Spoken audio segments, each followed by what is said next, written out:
C'est quoi les Ig Nobel? Les prix Ig Nobel récompensent de vraies recherches scientifiques qui paraissent complètement tarées, mais qui en fait répondent à l'intrinsèque étrangeté de la vie. C'est-à-dire, en gros, c'est comme les Nobel, même pour des recherches cheloues. En 2001, Peter Mars, par exemple, a reçu l'Ig Nobel de médecine pour son étude sur les blessures causées par la noix de coco. Non, je viens pas. Je veux pas me faire bouffer par un requin. En 5 ans d'études sur les îles Salomon, on a compté 85 blessés tombés d'un cocotier. 16 par chute de noix de coco, Saloperie. et 3 par chute du cocotier lui-même. Ce qui rend le cocotier bien plus dangereux que le requin. Coup de cœur pour celui décerné à l'équipe du docteur Fesmire en 2006. Je vais stimuler votre nerf vague pour ralentir votre rythme cardiaque et ainsi arrêter votre hockey. Ça a l'air super. En effet, ils ont découvert qu'on peut soigner le hoquet vraiment persistant grâce au toucher rectal. Comment une telle idée lui est-elle venue à l'esprit? Ça, c'est le mystère. Ah bah voilà. Ah, tenez, le docteur Guntlar. Un peu de thé dans votre mort Lui a reçu le prix Ig Nobel de médecine pour son étude l'effet de la musique country sur le suicide. Vous vous sentiez A. Heureux comme tout. B. Déprimé. C. Vous préférez encore écouter du reggae. Je veux crever. Les Ig Nobel existent depuis les années 90, mais il y en aurait plein décernés a posteriori. Mention spéciale au psychiatre Milton Rockich, qui avait dans son service 3 malades qui se prenaient pour Jésus-Christ. Alors, salut.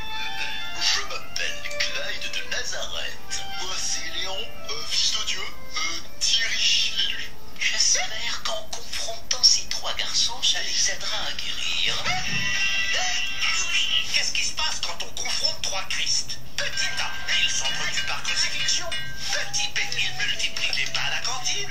Petit C, il se passe que dalle. Pardonne-leur, ils savent pas ce qu'ils font. C'est lassé, il se passe rien, car chacun pense que les autres sont des imposteurs. Les 2 autres là, docteur, ils sont morts.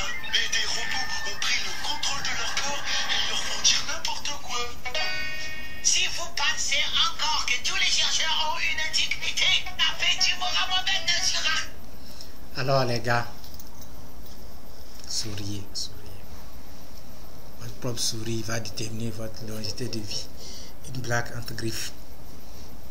Alors, vous devez savoir que lorsque nous prenons toute science, on a des inconvénients et des avantages bien sûr. Et il faut nécessairement ça pour pouvoir aller de l'avant. C'est-à-dire, prenons par exemple la découverte des drogues, des médicaments que nous prenons aujourd'hui pour se faire soigner. Lorsqu'on va vous commencer par vous raconter comment a été découvert un produit, vous n'allez pas croire, mais c'est la réalité. Donc je ne vais pas me mettre à raconter ces histoires-là ici. Nous sommes en public, les gars. Je pourrais peut-être pétiner les savants, les scientifiques. Donc je préfère m'abstenir, mais j'aimerais vous parler de l'avantage ou de l'ampleur des conséquences ou bien des choses vraiment qui ont été faites avant d'arriver à ce résultat que nous regardons aujourd'hui. Simplement, nous ne savons pas là où c'est quitté exactement. C'est comme ça, la science, ça a toujours été comme ça. On est obligé de vous cacher certaines réalités pour votre propre bien, parce que vous n'aurez pas la capacité d'état d'esprit à pouvoir accepter ou voir cela comme étant un mal nécessaire.